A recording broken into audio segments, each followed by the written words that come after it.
ഇനി താണ് കൊടുത്തേ പറ്റൂ. ശരിയാവില്ല സാർ. അവളൊരു മാറാരോഗത്തിന്റെ പിടിയില്ല.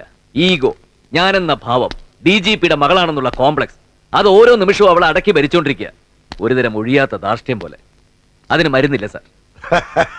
കഷണ്ടിക്ക് പോലും മരുന്നുണ്ട്, പിന്നെയല്ലേ ഈഗോ? അതിനും ട്രീറ്റ്മെന്റ് ഉണ്ടോ? അത് ഏത് വൈദ്യശാസ്ത്രത്തിൽ പെടും സാർ? ഏത് ഡോക്ടറെ കാണേണ്ടത്? ഡോക്ടർ മറ്റാരുമല്ല, താൻ തന്നെയാ. എടോ, അവിവാഹിതനായ ഞാൻ ഏറ്റവും കൂടുതൽ വായിച്ചിട്ടുള്ളത് സ്ത്രീകളുടെ മനഃശാസ്ത്രമാണ്. പെണ്ണെത്ര തന്റെ ഇടവും അഹന്തയുള്ളവളാണെങ്കിലും ശരി, താലി കെട്ടി ആദ്യം തന്നെ സ്പർശിച്ച പുരുഷനെ അവൾക്ക് ഒരിക്കലും മറക്കാൻ കഴിയില്ല. ഈ താലി ഒരു അഡിക്ഷനാണെടോ. എടോ, സ്നേഹപൂർവം, അതായത് സ്നേഹം അഭിനയിച്ച് വിളിച്ചോണ്ട് വന്ന് മധുരമായ ചില തിരിച്ചടികളെല്ലാം കൊടുത്ത് ജീവിതം പഠിപ്പിച്ച് അവളെ സ്വന്തമാക്കണോ.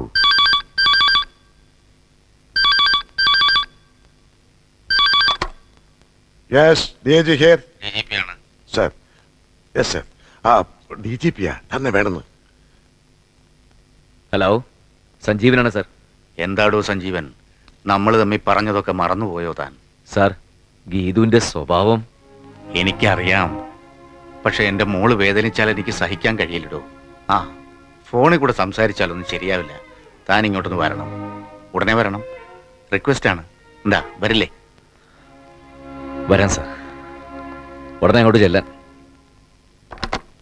പോകാവടോ, ഞാനും വരാം. താനൊരു നല്ല കലാകാരനല്ലേ, അഭിനയിക്കാൻ അറിയാലോ.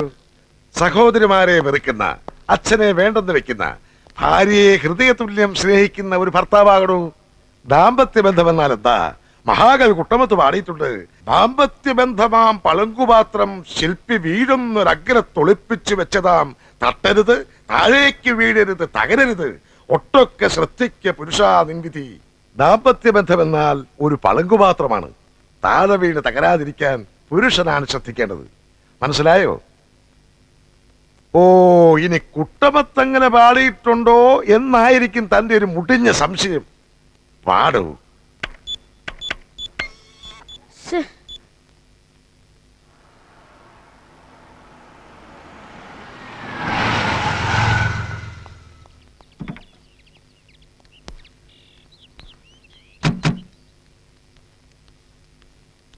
ഗീതു മോള് വിളിച്ച് പറഞ്ഞപ്പോൾ അറിഞ്ഞ എവിടെ?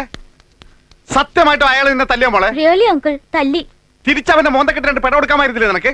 ഭാര്യമാരായ അങ്ങനെയാ വേണ്ടത്, ഇല്ലേ സൗദാമിനി? അനുഭവം ഗുരു. അളിയോ, എല്ലാം ഏർപ്പാടാക്കിയാണ് ഞാൻ വന്നിരിക്കുന്നത്. വിവാഹമോചനത്തിന് വക്കീൽ നോട്ടീസ് തയ്യാറാക്കാൻ എന്റെ വക്കീൽ ഇപ്പൊ ഇങ്ങെത്തും. മറ്റൊന്ന്, ലോകത്തിൽ ആദ്യമായിട്ടായിരിക്കും ഒരു പോലീസ് കമ്മീഷണർ ഇടത് കൈ കൊണ്ട് സല്യൂട്ട് ചെയ്യുന്നത്. വലത് കൈക്ക് എന്ത് പറ്റിയെന്ന് അളിയൻ ചോദിച്ചില്ല. ഞാനത് തല്ലി ഒടിച്ചിരിക്കും. ഏതായാലും CM-നെ വിളിച്ചൊന്ന് പറഞ്ഞേക്കാം. ഞാൻ വിളിക്കും. വിളിക്കടോ, എടാ വിളിക്കടോ. വേണ്ട, അവിടെ ചിലപ്പോൾ ലൈൻ എൻഗേജഡ് ആയിരിക്കും. ഇതൊക്കെ കൊണ്ടാ തന്നെ വിവരം അറിയിക്കാത്തത്. വിവാഹമോചനത്തിന് വക്കീലിനെ ഏർപ്പാടാക്കി CM-നെ അറിയിക്കാൻ പോന്നു. എടോ, CM-നെ താൻ കണ്ടിട്ടുണ്ടോ? പത്രത്തിലൊക്കെ ഫോട്ടോ വരുന്നല്ലേ. കുട്ടികളുടെ ജീവിതത്തിൽ എന്തെങ്കിലും രസക്കേടുണ്ടായാൽ നമ്മൾ മുതിർന്നവർ വേണം ഇടപെട്ട് ഒത്തുതീർപ്പാക്കാൻ. എന്റെ മോളെ ഞാൻ സഞ്ജീവന്റെ കയ്യിൽ ഏൽപ്പിച്ചത് ആയുഷ്കാലം മുഴുവൻ ഒന്നിച്ച് ജീവിക്കാനാ, തമ്മി പിരിക്കാനല്ല. ആ ബോധം തനിക്കും ഉണ്ടാവണം. അമ്മാവനാത്രേ. ഞാൻ സഞ്ജീവനെ വിളിച്ചിട്ടുണ്ട്, ഇപ്പൊ എത്തും. ഞാൻ പോവില്ല. എന്നെ ഇൻസൾട്ട് ചെയ്ത് ഇറക്കി വിട്ടതാ. മോളെ, വെറുതെ വാശി പിടിക്കരുത്. ഇല്ല, മമ്മി ഡാഡി സപ്പോർട്ട് ചെയ്യുന്നുണ്ട് അയാൾക്ക് ഇത്ര പവർ. അങ്കിൾ, തല്ലുകൊണ്ട് അതിന്റെ വേദന ഇനിയും തീർന്നിട്ടില്ല. വരുമ്പോ മുഖത്ത് നോക്കി 4 വർത്താനം പറഞ്ഞ് ഇറക്കി വിട്ടേക്കണം. ഏറ്റുമോളെ, നിന്റെ മുഖത്തടിച്ച കൈ നിന്റെ മുമ്പിലിട്ട് ഞാൻ തല്ലി ഓടിച്ചേക്കാം, പോരെ? ആഹാ, സഞ്ജീവനെത്തി.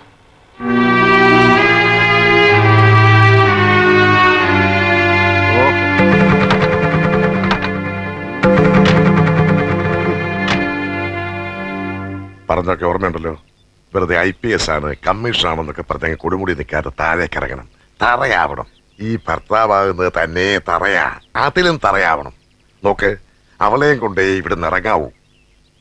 ആ DGPയുടെ അളിയൻ, ആ പന്നി പെരിച്ചാൽ രാഷ്ട്രീയക്കാരനുണ്ടല്ലോ, അവനുമുണ്ട്. ദാ കാറ് കിടക്കുന്നു. അവനെ ഒന്ന് പ്രസാദിപ്പിച്ചേക്കണം. വെറും തറയാ, മനസ്സിലായോ? മനസ്സിലായി. ഇനി സാറ് നോക്കിക്കോ.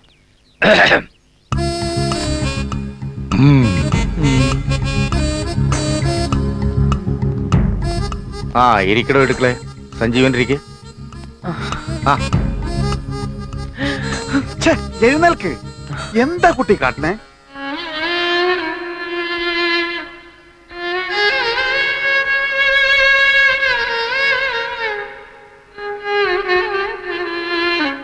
ക്ഷമിക്കണം സാർ. ഡി എ ജതയം പറഞ്ഞപ്പോഴാണ് അങ്ങയുടെ മഹത്വം എനിക്ക് കൂടുതൽ ബോധ്യമായത്. അങ്ങ് ആദർശധീരനായ ഒരു രാഷ്ട്രീയക്കാരനാണ്. അങ്ങയുടെ അനന്തരങ്ങളോട് ഞാൻ തെറ്റ് ചെയ്തു പോയി സാർ. എനിക്ക് മാപ്പ് തരണം. എന്താ മോനെ മാപ്പ് ചോദിക്കാൻ ഇവിടെ എന്തുണ്ടായി? വിവാഹ ബന്ധമാകുമ്പോ ചില കശവിശകളൊക്കെ ഉണ്ടാവും. ഭാര്യക്കിട്ട് ഭർത്താവ് ഒന്ന് കൊടുത്തോന്ന് വരും. കൊടുക്കണമല്ലോ, അതിനാ കൈ തന്നിരിക്കുന്നത്. ഇല്ല അളിയാ, കേട്ടോ ഇടിക്കട്ടെ, ഞാൻ അളിയനോട് പറയുകയായിരുന്നു ഗീതമോള് കാണിച്ച് ഒട്ടും ശരിയായില്ലെന്ന്. ഇല്ല അളിയാ? താനാടോ യഥാർത്ഥ രാഷ്ട്രീയക്കാരൻ.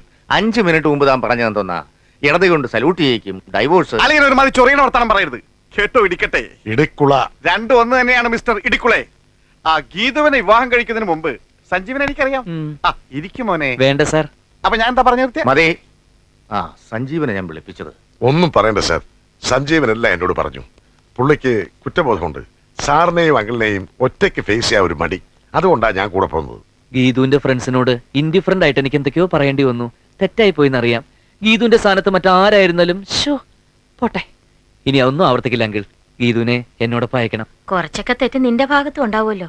എന്നിട്ടും എല്ലാ തെറ്റും തന്റേതാണെന്ന് പറഞ്ഞ് അവൻ മാപ്പ് ചോദിക്കുക. അതാ ആണുങ്ങളുടെ മനസ്സ്. മോള് അവന്റെ കൂടെ പോണം. ഇല്ല, ഞാൻ പറഞ്ഞതാ. അയാള് കുറച്ചു ദിവസം കേറി ഇറങ്ങട്ടെ. അങ്ങനെ കേറി ഇറങ്ങാൻ നിൽക്കില്ല മോളെ. ആണുങ്ങളുടെ മനസ്സ് എപ്പോഴാ മാറുന്നേന്ന് അറിയില്ല. ഇതൊക്കെ കേട്ട് ഞാൻ ഭയക്കില്ല. ഞാൻ DGP രാജശേഖരൻ നായരുടെ മോളാ. ആണല്ലോ. അപ്പൊ ഡാഡി പറയുന്നത് അനുസരിക്കണം. എന്റെ മോള് പോണം. ഇല്ല, ഡാഡിക്ക് ഞാനൊരു ബേർഡൻ ആണെങ്കിൽ എങ്ങോട്ടെങ്കിലും പോയേക്കാം. വാ, ഇത്രയും കാലത്തെ സർവീസിനിടയിൽ ഡാഡി ആരുടെ മുന്നിലും തലകുനിച്ചിട്ടില്ല. എന്റെ മോള് കാരണം ഡാഡിക്ക് അങ്ങനത്തെ അവസ്ഥ വരരുത്. ഡാഡിക്ക് നാണക്കേടുണ്ടാക്കരുത്. ഡാഡിക്ക് പ്രായം കൂടി വരികയാണ്. ഇനി മക്കളിൽ നിന്നുള്ള സ്നേഹവും സമാധാനവുമാണ് ഡാഡിക്ക് ആവശ്യം. ഡാഡി, ഞാൻ കാരണം എന്റെ ഡാഡി തോക്കാൻ പാടില്ല, വേദനിക്കാൻ പാടില്ല. ഡാഡിയാണ് എനിക്കെല്ലാം. ഡാഡിക്ക് വേണ്ടി ഞാൻ പോവാ ഇപ്പൊ തന്നെ.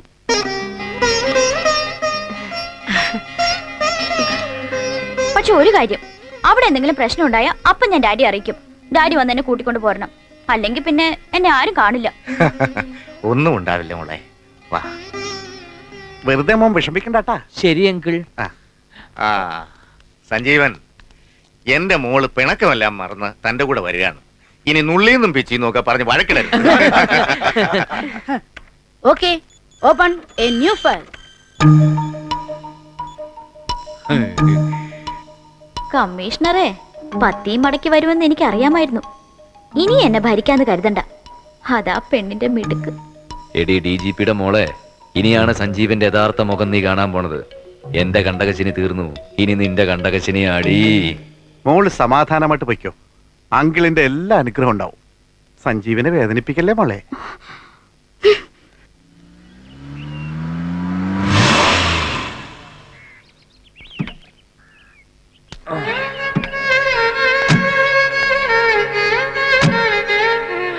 നിക്ക് മോളെ, കഴിഞ്ഞതൊക്കെ കഴിഞ്ഞു. ഇനി പുതിയൊരു ജീവിതമാ. സ്നേഹത്തിന്റെ കാലഘട്ടം. നിന്നെ ഞാൻ സ്നേഹം കൊണ്ട് വീർപ്പ് മുട്ടിക്കും. ഇനി എന്തെങ്കിലും അഭിപ്രായ വ്യത്യാസങ്ങൾ ഉണ്ടായാൽ തന്നെ അത് നമ്മൾ മാത്രം അറിഞ്ഞാൽ മതി. നാട്ടുകാരറിയണ്ട. നാട്ടുകാരുടെ മുമ്പിൽ നമ്മൾ സന്തുഷ്ടരാണ്.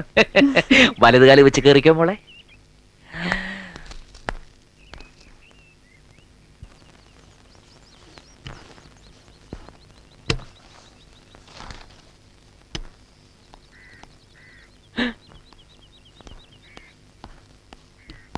എന്താടി ഇത്? ഏട്ടന്റെ ഷർട്ട് അത് നിന്നോട് ആരാ തേക്കാൻ പറഞ്ഞത്? ഗീതു മോളെ, ഗീതു. ദാ കണ്ടില്ലേ, എന്റെ ഷർട്ട് ഇവള് തേക്കുന്നു.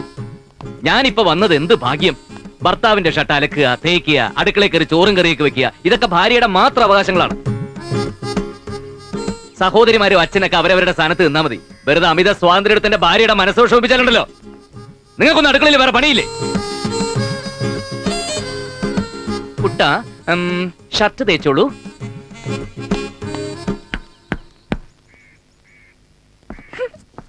എന്തായി?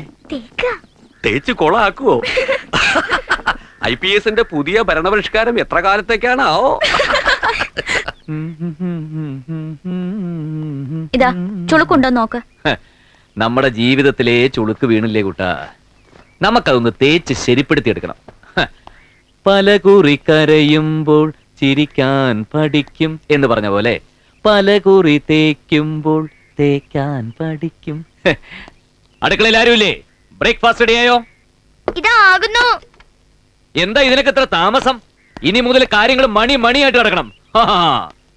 വടകൂട്ട, നമുക്ക് ബ്രേക്ക്ഫാസ്റ്റ് കഴിക്കാം. റെഡി. ഇതൊക്കെ ഇവിടെയാണോ കൊണ്ടുവെക്കുന്നത്? എല്ലാത്തിനും ഒരു അടുക്കും ചിട്ടി നീറ്റ്നെസ് ഒക്കെ വേണ്ടേ? അതെങ്ങനെ ഉണ്ടാവാനാ? വെറും ഒരു ചീള ഏട്ടിന്റെ മക്കളല്ലേ?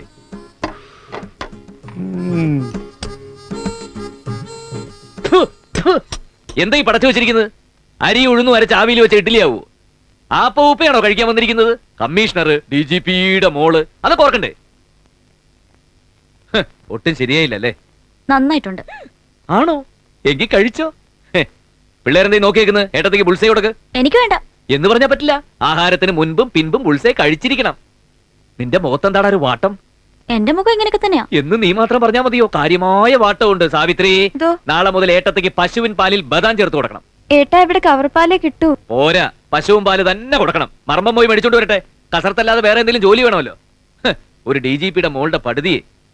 എടേ, ഈ ശരീരം നന്നാവാനും മനസ്സേകാഗ്രമാക്കാനും ആയുർവേദത്തിൽ ഒരു മരുന്നുണ്ടല്ലോ. എന്താ അത്? തെങ്ങിൻ മണ്ട രസായനോ? അതെ, അതുടനെ എത്തിക്കാം.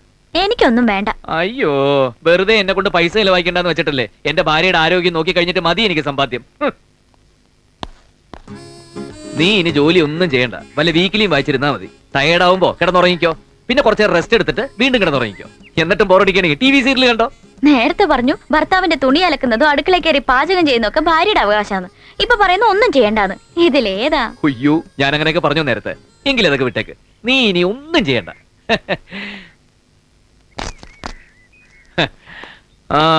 ഇടയ്ക്കിടയ്ക്ക് ഓഫീസിലേക്ക് വിളിക്കണേ കൂട്ടാ. 5 മിനിറ്റ് ഇടവിട്ട് നിന്റെ ശബ്ദം കേട്ടില്ലെങ്കിൽ ഞാൻ ആകെ മൂഡ് ഔട്ട് ആവും. ദേ, ഇനി ഓരോന്ന് ആലോചിച്ച് മനസ്സ് വിഷമിപ്പിക്കരുത്. ബ്രേക്ക് ഡൗൺ ആയിക്കണ ബന്ധം ഇപ്പൊ ടോപ്പ് ഗിയറിലായല്ലോ അണ്ണ. ഓരോന്ന് ആലോചിച്ച് മനസ്സ് വിഷമിപ്പിക്കരുതെന്ന് മറ്റേ വകുപ്പ് ശരിയായെന്നാ തോന്നുന്നു. പോയിട്ട് വരട്ടെ കൂട്ടാ. എന്താ രാധാരുക്മണിമാര്? സ്കൂൾ വാർഷികത്തിന്റെ കാര്യം ഒന്നുകൂടെ ഓർമ്മിപ്പിക്കാൻ വന്നതാ. 16-ാം തീയതി അല്ലേ? എനിക്ക് ഓർമ്മയുണ്ട്. ഞാൻ അവിടുത്തെ പൂർവ്വ വിദ്യാർത്ഥിയല്ലേ ടീച്ചറെ, മറക്കുവോ? PTA പ്രസിഡന്റ് നിലയ്ക്ക് ഞാനും ഓർമ്മിപ്പിക്കുകയാണ്. സമ്മാനദാനം നിർവഹിക്കാൻ സാറിന്റെ മാഡവും നിർബന്ധമായും എത്തണം. വരുമടോ, ഇപ്പൊ ഞങ്ങൾ ഒന്നിച്ച് എവിടെയും പോവാറുള്ളൂ. ഗീതു, 16-ാം തീയതി സ്കൂളിലെ സമ്മാനദാനം ഓർമ്മയുണ്ടല്ലോ. ഗീതുവിന്റെ പേര് വളരെ പ്രാധാന്യം കൊടുത്ത് നോട്ടീസിൽ അച്ചടിപ്പിക്കണം. DGPയുടെ മകളാണെന്നുള്ളത് പ്രത്യേകം ബ്രാക്കറ്റിൽ ചേർത്തിരിക്കണം. എന്നാ ഞങ്ങൾ അങ്ങോട്ട്. ഓ, സാർ ഒരു സംശയം ചോദിച്ചോട്ടെ? മാഡവുമായി ഇത്ര പെട്ടെന്ന് ഇണങ്ങിച്ചേർന്ന ഏത് വകുപ്പിലാ? ഒരു മേലുദ്യോഗസ്ഥന്റെ പേഴ്സണൽ അഫയേഴ്സിൽ കീഴുദ്യോഗസ്ഥന് ഇടപെടണ്ട. അണ്ടർസ്റ്റാൻഡ്? Sorry sir. എന്നാലും ഇനി അങ്ങോട്ട് ഞങ്ങളുടെ ജീവിതം മാറ്റി പൊളിയാടോ. കൊള്ളാം. ഭാര്യയെ കയ്പുനീര് കുടിപ്പിച്ചു എന്ന് കേട്ടിട്ടേ ഉള്ളൂ. താനത് പ്രാക്ടിക്കലാക്കി കളഞ്ഞല്ലോ. സമർത്ഥനാണോ താൻ? സമ്മതിച്ചിരിക്കുന്നു. ഇതൊക്കെ കേട്ടപ്പോ എനിക്കും ഒന്ന് കല്യാണം കഴിച്ചാലോ എന്ന് തോന്നുന്നു. എങ്കിലും ആലോചിക്കാം സാർ. നമ്മുടെ ഡിപ്പാർട്ട്മെന്റിലെ വനിതാ SI ലീലാമ്മ 45 കഴിഞ്ഞിട്ട് വിവാഹമായിട്ടില്ല. അയ്യോ, അവളെ കല്യാണം കഴിച്ചാൽ അവൾ എന്നെയായിരിക്കും കഷായം കുടിപ്പിക്കുന്നത്. അതിരിക്കട്ടെ, താൻ ഈ കഷായം കുടിപ്പിക്കുന്നതൊക്കെ പുള്ളിക്കാരത്തിക്കുള്ള ശിക്ഷയാണെന്ന് അവൾ മനസ്സിലാക്കുന്നുണ്ടോ? മനസ്സിലാക്കുന്നുണ്ടാവാം. പക്ഷെ അവളത് ഭാവിക്കുന്നില്ല. നല്ല അനുസരണ. ഓ, സാർ, അവളെ നേർവഴിക്ക് കൊണ്ടുവരാനാ ഞാൻ ഈ നിർദോഷങ്ങളായ കൊച്ചു കൊച്ചു വിഷമങ്ങളൊക്കെ ഉണ്ടാക്കുന്നത്. നല്ലൊരു ജീവിത പങ്കാളിയാക്കണമെന്ന ഉദ്ദേശം എനിക്കുള്ളൂ. അവളെ മാറ്റിയെടുക്കാൻ കഴിയുമോ സാർ? അതോ ജീവിതകാലം മുഴുവൻ ഞാൻ ഈ വിഡ്ഢിവേഷം കെട്ടേണ്ടി വരുമോ? ഇല്ലടോ, മാറ്റിയെടുക്കാനൊക്കെ തനിക്ക് കഴിയണം. അതുകൊണ്ടാണല്ലോ ഞാനും ഇതിനൊക്കെ കൂട്ടുനിൽക്കുന്നത്. DGP സാറ് ഗീതുവിനെ കുറിച്ച് എല്ലാം എന്നോട് പറഞ്ഞു. അതെ, തന്നെയും ഗീതുവിനെയും ഇപ്പൊ കൂട്ടിയോജിപ്പിച്ചതിന്റെ പ്രധാന കണ്ണ് ഞാനാണെന്ന് സാറിന് മനസ്സിലായി. അതുകൊണ്ടാവാം അദ്ദേഹം ഹൃദയം തുറന്നെല്ലാം സംസാരിച്ചു. വിഷമിക്കാടൂ, തന്റെ നല്ല മനസ്സ് ഒരിക്കൽ അവൾ അറിയും. അന്ന് അവൾ പശ്ചാത്തപിക്കും. അതുകൊണ്ട് കമ്മീഷണർ സാറേ, ഭഗവാൻ ശ്രീകൃഷ്ണൻ പറഞ്ഞതുപോലെ കർമ്മം ചെയ്തുകൊണ്ടേയിരിക്കുക. ആട്ടെ, എന്താ അടുത്ത കലാപരിപാടി? സത്യം പറ, ഒരാഴ്ചയായിട്ട് നിങ്ങൾ എന്താ എന്നെ കുടിപ്പിച്ചോണ്ടിരിക്കുന്നത്? മൈ ഗോഡ്, ലിവർ എല്ലാം കൂടെ പുറത്തു വരുന്നത് പോലെ. മോളെ ഏടത്തിയുടെ മുതുകും തടവിക്കോട്. വേണ്ട, ഡോണ്ട് ടച്ച് മീ. പറ, എന്ത് വിഷമാണ് നിങ്ങൾ എനിക്ക് തന്നോണ്ടിരിക്കുന്നത്? Tell me. വിഷമല്ല ഏട്ടത്തി, വിളർച്ച മാറാനുള്ള. വിളർച്ച? ആർക്കാടി വിളർച്ച? മോളെ നാരങ്ങാനീരിൽ ഉപ്പിട്ട് കുടിച്ചാ മതി. അത് തന്റെ മര്യാദക്ക് മരുന്നിന്റെ പേര് പറയുന്നുണ്ടോ? എനിക്കറിയില്ല മോളെ. ഓ എന്തൊരു സ്നേഹം. നിങ്ങളിപ്പോ കുടിയൊക്കെ നിർത്തി വലിയ മാന്യനായിപ്പോയി. എന്റെ പണം കൊണ്ട് കുറെ കുടിച്ചിട്ടുള്ളതാ. ആ നന്ദി വേണം. എന്ത് മരുന്നാവും ഞങ്ങൾക്ക് അറിയില്ല. സൽപ്പേര് സദാനന്ദന വാങ്ങിയെന്നറിയാം. അത് ശരി.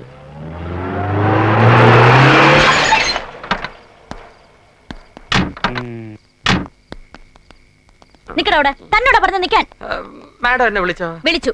കമ്മീഷണറുടെ ഭാര്യയ്ക്ക് താൻ എന്ത് മരുന്നാണ് വാങ്ങിയത്? തന്നെ കാമാക്ഷി വിളിക്കണു. ഞാനിതാ വരുന്നടി. Stop there. കുട്ടാ, നമ്മൾ സന്തുഷ്ടരാണ്. അയാളെ വെറുതെ വിട്ടേക്ക്.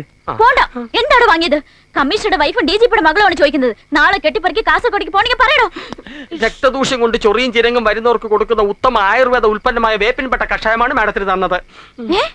വേപ്പിൻപെട്ട കഷായമോ? എന്നിട്ട് ശരീരം നന്നാകാനെന്ന് പറഞ്ഞിട്ട് ആഹാ ഇപ്പൊ കാണിച്ചു തരാം.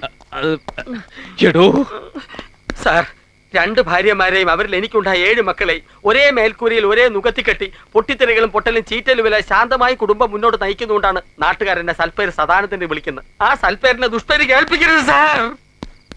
ഡാഡി, ഡാഡി, ആ മരുന്നിന്റെ പേര് കിട്ടി. ചൊറിക്കും ചെരങ്ങിനൊക്കെ കൊടുക്കുന്ന വേപ്പിൻപെട്ട കഷായം. ഇപ്പൊ മനസ്സിലായില്ലേ? ഏയ് അതൊന്നും ആയിരിക്കില്ല. സഞ്ജീവൻ അങ്ങനൊന്നും ചെയ്യില്ല മോളെ. നിന്റെ ദേഹരക്ഷയ്ക്ക് വേണ്ടിയുള്ള ഏതോ വില കൂടിയ മരുന്നായിരിക്കും. അല്ല ഡാഡി, ഇതൊരു പ്ലാന്റ് റിവെഞ്ചാ. ഇനി 3 കുപ്പിയോട് ഷെൽഫിൽ വെച്ച് പൂട്ടിയിരിക്കുക എന്നെ കൊണ്ട് കുടിപ്പിക്കാൻ. ആ അതുകൂടി നിർബന്ധമായും എന്റെ മോള് കഴിക്കണം. മെഡിസിൻ ഒരു കോഴ്സ് പൂർത്തിയായാലേ അതുകൊണ്ട് ഫലമുണ്ടാവും. ആ 3 കുപ്പിയും കൂടി കുടിച്ച എന്റെ ഡെഡ് ബോഡി ആയിരിക്കും ബാക്കി. Be serious daddy. ഒരാഴ്ചയായിട്ട് ഞാൻ ത്രൂ ഔട്ട് ഛർദിക്കുക. ഛർദിയോ? ലക്ഷ്മി, എന്താ മോക്ക് ഛർദി തുടങ്ങിന്ന്. മോളെ? മമ്മിയാ? മോക്ക് ഛർദിലോ? അതെ മമ്മി. ഏതോ വൃത്തിയായിട്ട മരുന്ന് എന്ന് ഛർദിപ്പിക്കുക. പറഞ്ഞിട്ട് ഡാഡിക്ക് മനസ്സിലാവുന്നില്ല. എന്നാ മമ്മിക്ക് മനസ്സിലായി. ദൈവം എന്റെ പ്രാർത്ഥന കേട്ടു. ഇനി അങ്ങോട്ട് ശരീരം വളരെ സൂക്ഷിക്കണേ മോളെ. കുറച്ച് മരുന്ന് ലേഖ്യമൊക്കെ വാങ്ങി മമ്മിയും ഡാഡിയും ഉടനെ അങ്ങോട്ട് വരുന്നുണ്ട്. അയ്യോ മമ്മി, ഇതല്ല. ഇനി മോൾ ഒന്നും പറയണ്ട. ഇപ്പൊ അല്പം ചുണ്ടിയൊക്കെ കൂടുന്ന ടൈമാ. മോള് ഫോൺ വെക്കടി മോളെ. പൊട്ടി പെണ്ണ, ഒന്നും അറിയില്ല. ആരും എന്റെ പ്രോബ്ലം മനസ്സിലാക്കുന്നില്ലല്ലോ. ഞാൻ മനസ്സിലാക്കുന്നുണ്ട് കുട്ടാ. എനിക്ക് തന്നോടുള്ള സ്നേഹത്തിന്റെ ആഴമൊക്കെ അങ്കിളിന് നന്നായിട്ട് അറിയാം. അയ്യോ പാവം, 4-5 ദിവസമായിട്ട് നിർത്താതെ ഛർദിക്കുന്നതല്ലേ. നല്ല ക്ഷീണം ഉണ്ടാവും. ആ പിന്നെ നാളെയാണ് സ്കൂളിലെ ഫംഗ്ഷൻ. കമ്മീഷണർ ഉദ്ഘാടനം, മിസസ് കമ്മീഷണർ സമ്മാനദാനം. വീഡിയോ കവറേജ് ഒക്കെ ഉള്ളതാണ്. നല്ല സ്മാർട്ട് ആയിരിക്കണം. ഓക്കെ, വാ കിടക്കാം.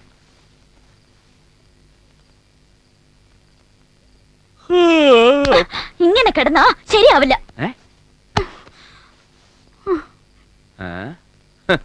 പിണങ്ങുമ്പോ ഏതൊരു ഭാര്യയും കാണിക്കുന്നൊരു വലിയ കള്ളത്തര അത്.